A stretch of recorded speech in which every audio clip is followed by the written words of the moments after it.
All right, so Lisa has been back from her sabbatical for just over 2 months now, and she's still talking about this book that she read, Being Mortal by Atul Gawande. Lisa, what is this book about and why is it so interesting to you? Well, it's a New York Times bestseller, and I was drawn to it. Being Mortal, it talks about medicine and what matters in the end. And certainly in our practice, there are times where we're dealing with clients who've had a cancer diagnosis, or maybe they've got a family member who's having some sort of medical issue. And having some awareness and maybe some better skills in dealing with those kind of issues, I thought would be important. And I had heard rave reviews about the book. And I have to add, yet another Stanford alumni. He actually graduated a couple of years after me with a double poli-sci and biology degree, went off to Harvard, was a Rhodes Scholar. The guy's like an overachiever. And he writes for the New York Times, and he's written 3 books, one of which many people may have heard of, The Checklist Manifesto. So it's been a fascinating book as I think about and as we think about aging and our clients aging. Although the average age is 59, we're all going to age over time. Yeah, so what are some of the things that the book talks about that our clients can take away? Well, I think this is a doctor's perspective on honestly how poor of a job we do, especially in the United States, dealing with aging and dealing with terminal illness. And so he seeks to find actually some rays of hope around better living situations, how in assisted living there's a great story about how in an assisted living facility they brought in some cats, some dogs, some birds, and it totally changed the depression rates for the patients who were there. There was another one where they brought a whole bunch of plants in and the residents had to take care of the plants. Totally changed the dynamics.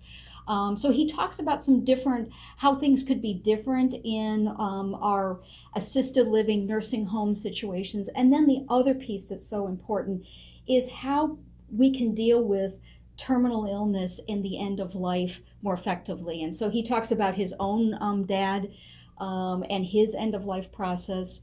As a result, so it's personal, but there's a piece that's really interesting intellectually.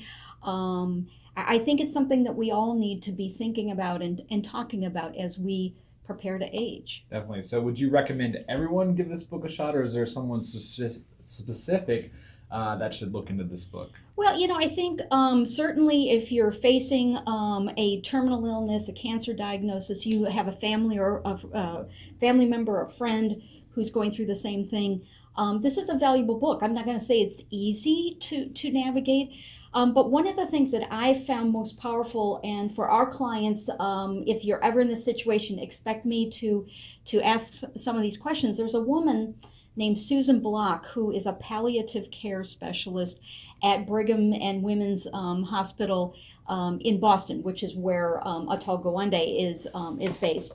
And she has these really interesting questions about understanding the end of life and how you want it to be.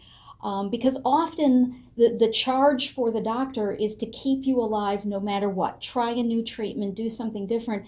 And when you start to ask some of these questions, you realize for many people, that's not what they really want. They'd like to have as good of an end of life with their family, with their friends, as they can.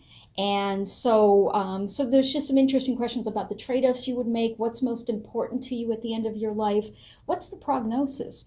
So it's something that I hope we can incorporate into our practice. And I think for our clients, and certainly our friends out there, anyone who knows someone who's going through a terminal illness or is getting to that more difficult part of aging, maybe having to think about different housing arrangements, there's a lot of thoughtful wisdom here. Yeah. And we're financial planners here at Omega. So what kind of financial considerations are there when you think about the end of life and being mortal for our clients? Right. I mean, I think the tricky thing is, as we all know, that the most expensive medical costs often come at the very end of your life and that last 1 or 2 or 6 months. And sometimes it makes sense to have invested that money, and other times it doesn't.